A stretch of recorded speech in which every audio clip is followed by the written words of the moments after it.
were also given a plastic key to wear around their necks. It was their key to paradise. Their job was to rush the Iraqi troops in human waves, many armed only with a Quran. And they're told to go into battle and pick up weapons from dead soldiers once they can, because they've got no arms themselves. When the order was given, the Basij moved forward on the enemy defenses. Iraqi machine guns mowed down thousands, but the relentless waves of attackers caused many Iraqi troops to abandon their positions.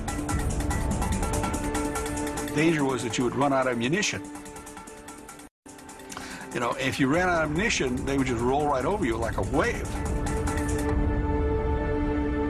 Thousands of Basij marched to their death in a single battle. To honor the many dead and steal new volunteers, government officials erected a monument in Tehran.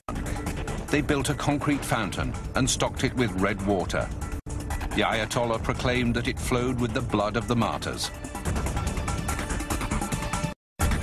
Despite staggering fatalities, the Basij succeeded in driving most of Saddam's forces out of Iran.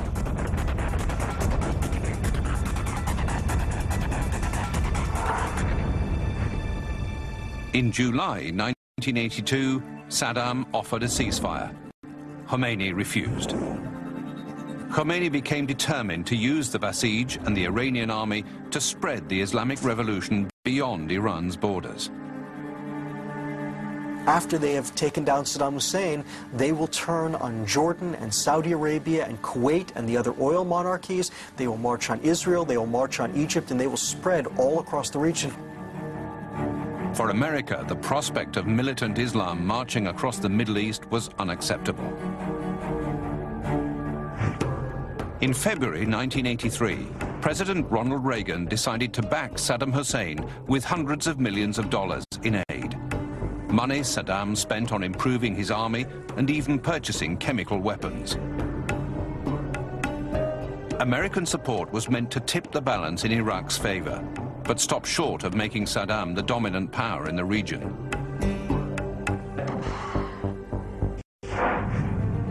In 1986, Iranian military leaders devised a new strategy, hoping to end the standoff.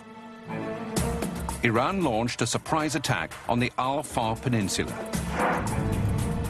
Al-Faw contains Iraq's only port, its lifeline to the Persian Gulf and international oil markets.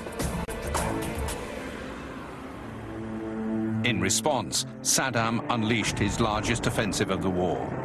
He threw everything he had at the Iranian forces, including chemical weapons, missiles, and warplanes.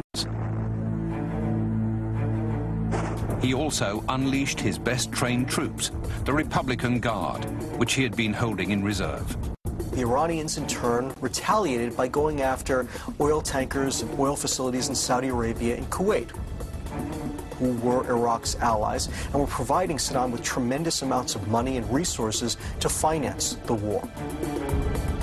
The Iranians declared a no navigation zone in the Gulf, in which they said that any ships that went into that zone would be, in fact, treated as enemy maritime targets. After several tankers were bombed, the US Navy stepped in to protect oil shipping lanes. In April 1988, an Iranian mine hit the US Navy frigate Robert Samuels. The American response was swift.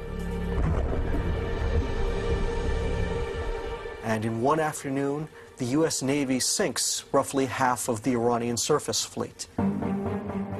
The United States gave Saddam satellite pictures showing the position and number of Iranian troops and equipment. Saddam used this information to unleash a devastating assault.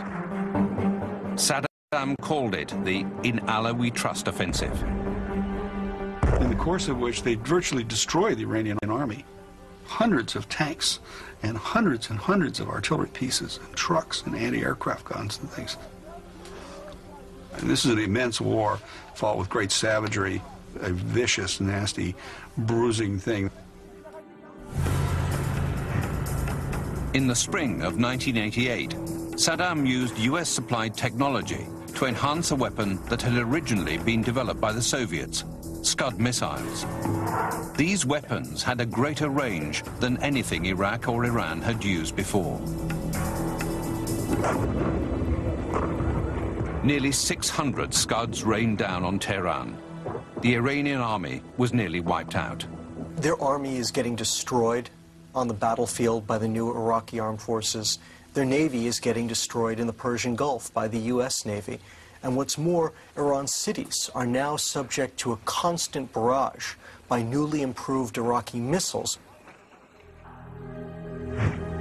In July 1988, almost 1 million Iranians had been killed or wounded in the war, and much of Tehran was in ruin, the country's economy in shambles. On July the 20th, Ayatollah Khomeini declared that Iran was giving up the war effort. Khomeini believed American interference was the only reason his forces had been defeated on the battlefield. Khomeini focused his attention on less conventional tactics. Throughout the 1980s, Iran had been funding the terrorist group Hezbollah. The group launched attacks in Israel and has taken a series of American hostages. According to intelligence experts, at this point Khomeini also revived the Shah's secret nuclear weapons program. But it would take another 14 years before it was uncovered. Some experts believe that the Pentagon is still conducting highly sophisticated and top-secret war games to devise a strategy to derail Iran's nuclear ambitions.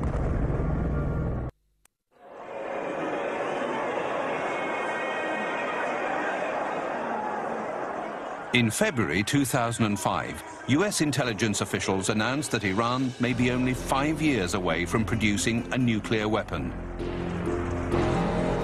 This prospect became even more alarming when in November 2005, the newly elected president of Iran, Mahmoud Ahmadinejad, called for Israel to be wiped off the map. For years, Iranian leaders have directed violent rhetoric at America, as well as backing it up with acts of terrorism. For decades, the Iranian government has supported the radical Islamic group Hezbollah. In October 1983, America blamed Hezbollah for the bombing of a US Marine barracks in Beirut, killing 241 US military personnel.